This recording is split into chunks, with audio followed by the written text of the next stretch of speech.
welcome to another program of SOclear Media Interviews. I'm Tom Madison, and today is June 15th. It's about 2:30 here in Miami, and we'll start our recording now. And I wanted to thank you very much for joining us today. And because your son lives under the bridge here in Miami Beach, Florida, I wanted you to describe a little bit what you think about how the rest of our society is treating your son, who is a registered sex offender at the moment. He's under, I guess, parole, and how his life here is unfolding and what you see. Well, at first I can tell you that this is not a life for the person. It is dangerous. It's no security at all, because even they are here, the law does not protect them, because they're exposed to everything, especially to the climate and to the weather of this place, this state. You know, he's used to live on a comfortable way, that he has everything reachable. He got a bathroom, a kitchen, a bedroom, and a roof. And also the whole family taking care of him. When you speak about danger, what dangers happen here? Well, like the other day, the weather, which nobody cares about it. When we called, it was like, no, they already passed, you know. You okay? Already passed. It's not like that. What happened? If something wrong happened to my son, who is the one who's going to face that? What do you think about people in our society that have laws that force people from their homes? I wish I could meet them personally, because I would like to know what kind of heart or what kind of intellectual they have. Because really, the law that they stating here does not make sense. For example, they have a curfew for 10 o'clock at night to 6 o'clock in the morning, when everybody's sleeping. During the day, from 6 o'clock in the morning to 10 o'clock at night, he's free to walk around everywhere. What makes difference? They can let them live in the middle of nowhere, but when he needs to get his personal stuff like food, clothes, he has to go into the city. Walk in between people. What is the difference? How has this circumstance, by being forced to live under the bridge, how has this affected your home life, your family, your other children? Tell me about that. They turn apart the whole family, because I have to be with him in this case. I have two other children that I have to give it to my brother. He's the one who's taking care of him. I also stay and living in this place with him because I want to see how he's living, how he's doing. You know, I don't have no way to contact him unless I am close by to him.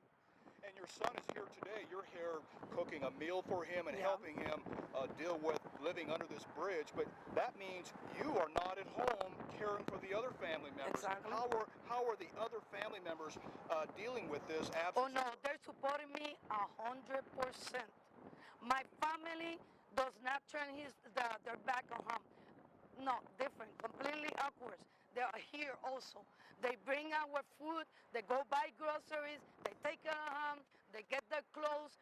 They trying to do the best for him to be comfortable, which is not going to be complete, because it's not the same thing like having a house. What words do you have for other families who have registered sex offenders in those families? What's your advice to them when being banished from their homes?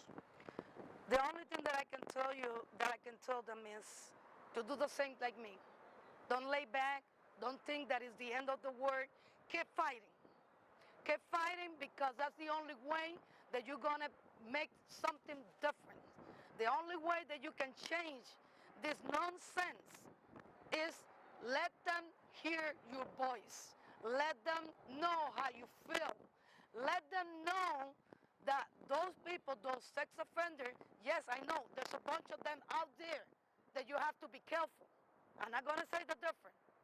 But majority of them, they're harmless, like my son. He didn't harm nobody outside. He didn't kill nobody. He's not a criminal. He's just a simple human being who makes a mistake. He regrets it. He make a difference. He hasn't do it again. He wants just to live a normal life. So even though these laws are passed to protect society from strangers who might commit sex offenses, you may be surprised to know that 95 or over 90% of all sex offenses occur within the family. Yet we have laws that protect society in general, supposedly. What are your feelings about these laws now that I've told you these facts? I'm sorry. That's right. I ask it again. Most of the laws dealing with sex offenders have to do with the fact that they tend to protect society based upon assumptions that the sex offenses are committed by a stranger. Exactly. What happened in your family was that it was just within your family. It was your son and a family member. It wasn't the stranger down the street. Exactly. But the laws seem to believe, or seem to make you think that that all these abuses, sex abuse cases, occur in society from strangers.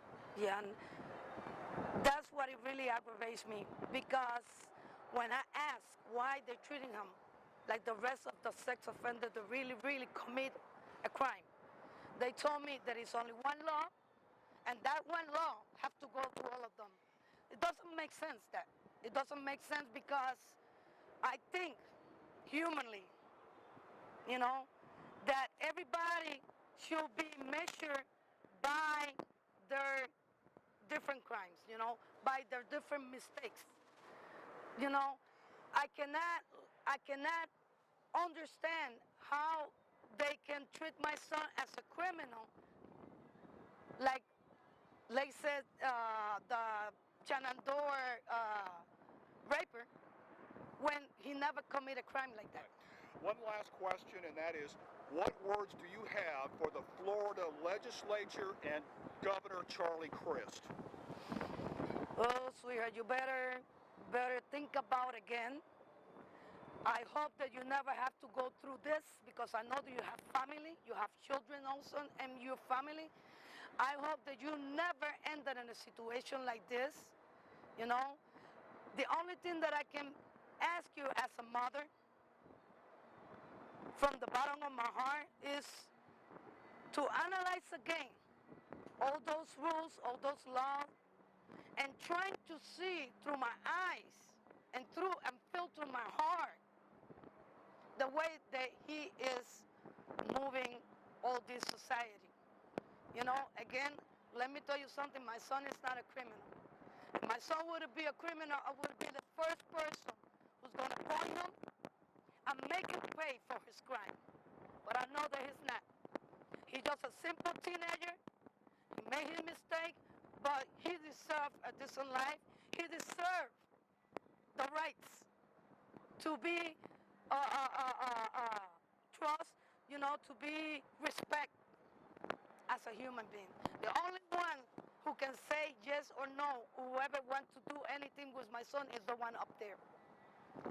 Okay? Thank you very much. Nobody else have the power to decide in his life. Now, and part of this, your name again, but spell your name, pronounce it and spell your name. Yeah, my name is Ivette Candelaria. Ivette is Ivette.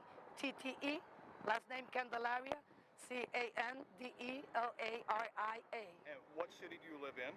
Miami, Florida. Miami, and today is June 15th, correct? Exactly. Marvelous. Thank you very much for a wonderful interview. Thank you. You did terrific.